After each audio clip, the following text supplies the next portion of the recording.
మంత్రి కొల్లు రవీంద్ర అన్నమయ్య జిల్లా పర్యటన, వివిధ రకాల అభివృద్ధి కార్యక్రమాలను ప్రారంభించిన కలెక్టర్, జలధార పథకం ద్వారా జిల్లాలో నీటి యాజమాన్యంలో వచ్చిన పురోగతి మొదలైన విషయాలతో జూన్ నెల అన్నమయ్య జిల్లా సమాచార లేఖను ఇప్పుడు విందాం. అన్నమయ్య, చిత్తూరు జిల్లాలలో విలువైన ఖనిజ నిక్షేపాలు ఉన్నట్లు గనులు, భూగర్భ శాఖ మంత్రి కొల్లు రవీంద్ర పేర్కొన్నారు.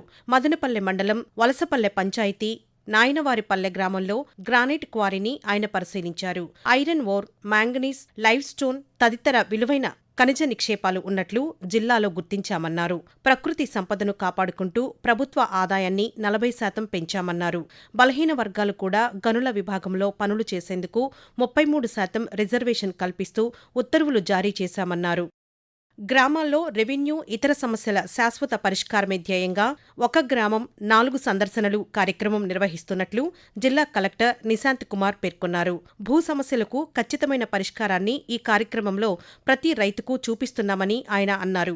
కోర్టులో ఉన్న సమస్యలకు కోర్టులోనే పరిష్కారం చేసుకోవాలని, అందుకు రెవెన్యూ తరపున అన్ని రకాల సహాయ సహకారాలు అందిస్తామన్నారు. బాలికలు, మహిళల భద్రతకు అత్యంత ప్రాధాన్యతనిస్తూ వారిపై జరిగే నేరాలకు అడ్డుకట్ట వేసేందుకు త్వరలోనే అన్నమయ్య జిల్లాలో ఆపరేషన్ దండాయన కార్యక్రమాన్ని అమలు చేయనున్నట్లు ఎస్పీ ధీరజ్ పేర్కొన్నారు.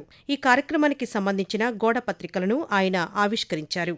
మహిళలపై జరిగే అత్యాచారాలు, గృహ హింస చట్టం కింద నమోదైన కేసుల్లోని నేరస్తులపై నిఘా ఉంచేందుకు ప్రత్యేక డ్రైవ్ చేపట్టినట్లు వివరించారు. మహిళల భద్రత కోసం నిర్వహించే ఆపరేషన్ దండాయన కార్యక్రమానికి ప్రజలు, స్వచ్ఛంద సంస్థలు సహకరించాలని ఎస్పీ కోరారు. భూ సమస్యల పరిష్కారం కోసం కూటమి ప్రభుత్వం అనేక చర్యలు తీసుకుంటుందని పీలేరు శాసనసభ్యులు నల్లారి కిషోర్ కుమార్ రెడ్డి అన్నారు. ప్రజా ఫిర్యాదుల కార్యక్రమాన్ని ఎక్కడ నిర్వహించినా ఎక్కువ రెవెన్యూ సమస్యలతోనే ప్రజలు తమ వద్దకు వస్తున్నారని తెలిపారు. ఒక భూమి వివాదంలో చిక్కుకోవడానికి అనేక కారణాలు ఉంటాయని, వాటిని చట్టపరిధిలో అన్ని రకాలుగా పరిశీలించి పరిష్కరించాల్సిన అవసరం రెవెన్యూ అధికారులపైన ఉందన్నారు.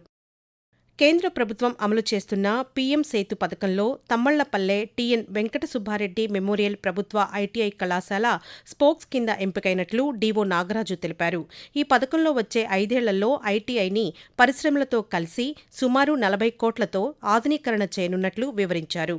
అలాగే ఇప్పటికే ఉన్న 2 ఏళ్ల కోర్సులైన ఎలక్ట్రీషియన్, ఫిట్టర్, డ్రాఫ్ట్మెన్, సివిల్ కోర్సులతో పాటు నూతనంగా ఏడాది వ్యవధి గల ఆర్టిఫిషియల్ ఇంటెలిజెన్స్ కోర్సు, 2 ఏళ్ల వ్యవధి గల CMC machining technician course, drone technician కోర్సులను ప్రవేశపెట్టనున్నామని ఆయన తెలిపారు. ఈ ఏడాది బడి పిలుస్తుంది కార్యక్రమం మంచి ఫలితాలను ఇచ్చిందని జిల్లా కలెక్టర్ నిశాంత్ కుమార్ అన్నారు. ప్రభుత్వ పాఠశాలలో గత విద్యా సంవత్సరంలో వచ్చిన మంచి ఫలితాలను చూసి చాలామంది తల్లిదండ్రులు తమ పిల్లలను ఈ విద్యా సంవత్సరంలో ప్రభుత్వ పాఠశాలలో చేర్పించడానికి ఆసక్తి కనబర్చారని అన్నారు. ప్రభుత్వ పాఠశాలల్లో విద్యార్థులకు అత్యున్నతమైన విద్యను అందించే విధంగా ప్రభుత్వం అనేక రకాల చర్యలు తీసుకుంటుందని ఆయన తెలిపారు. జిల్లాలో ప్రముఖ పర్యాటక కేంద్రం హార్స్లీ హిల్స్ ఘాట్ రోడ్డుతో పాటు పరిసర ప్రాంతాల్లో నిబంధనలు ఉల్లంఘించి వాహనాలు నడిపే వారిపై కఠిన చర్యలు తీసుకుంటామని కలెక్టర్ నిశాంత్ కుమార్ పేర్కొన్నారు. హార్స్లీ హిల్స్కు వచ్చే పర్యాటకులలో కొందరు యువకులు ప్రమాదకర రీతిలో వాహనాలు నడుపుతూ పర్యాటకులను ఇబ్బంది పెడుతున్నారన్న విషయం తమ దృష్టికి వచ్చిందన్నారు. అలాంటి వారిని గుర్తించడం కోసం ప్రత్యేక చెక్పోస్టును ఏర్పాటు చేసి ట్రాఫిక్ నిబంధనలను అతిక్రమించిన వారిపై చర్యలు తీసుకుంటున్నామని ఆయన అన్నారు. ఉపాధి హామీ పథకం కూలీలకు పీఎం సురక్ష బీమా పథకం వర్తింపజేయనున్నట్లు జిల్లా అధికారులు తెలిపారు. 18 నుంచి 70 ఏళ్ల వయసున్న వారు ఈ బీమా సౌకర్యానికి అర్హులని లీడ్ బ్యాంక్ మేనేజర్ ఆంజనేయులు అన్నారు. ఉపాధి కూలీలు ఏడాదికి ₹20 ప్రీమియం చెల్లిస్తే 2 లక్షల దాకా ప్రమాద బీమా వర్తిస్తుందన్నారు.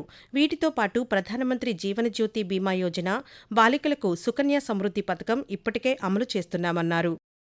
పొంగనూరు పురపాలక సంఘం నుంచి అందుతున్న సేవలపై ప్రజలు ఇచ్చిన సంతృప్తికర అభిప్రాయాలకు సంబంధించి సిటిజన్ చార్ట్ ఫీడ్బ్యాక్లో పొంగనూరు మున్సిపాలిటీ 89% పురోగతి సాధించి రాష్ట్రంలోనే ప్రథమ స్థానంలో ఉందని మదనపల్లె సబ్ కలెక్టర్ చల్లా కళ్యాణి తెలిపారు. ప్రజల సమస్యలను ఎప్పటికప్పుడు పరిష్కరించడంలోనే అధికారుల పనితీరు ఆధారపడి ఉంటుందన్నారు. అత్యుత్తమమైన సేవలను అందిస్తే తప్పక గుర్తింపు లభిస్తుందని, తద్వారా ఆ ప్రాంత అభివృద్ధికి దోహదం చేసిన వారం అవుతామని సబ్ కలెక్టర్ కళ్యాణి అధికారులకు సూచించారు. ఇది ఈ నెల అన్నమయ్య జిల్లా సమాచార లేఖ. వచ్చే నెల సమాచార లేఖలో మళ్లీ కలుసుకుందాం. రచన ఎన్. సుదర్శన్ రెడ్డి. వ్యాఖ్యానం కల్పనా మధిర. సమర్పణ ప్రాంతీయ వార్తా విభాగం, ఆకాశవాణి, విజయవాడ కేంద్రం.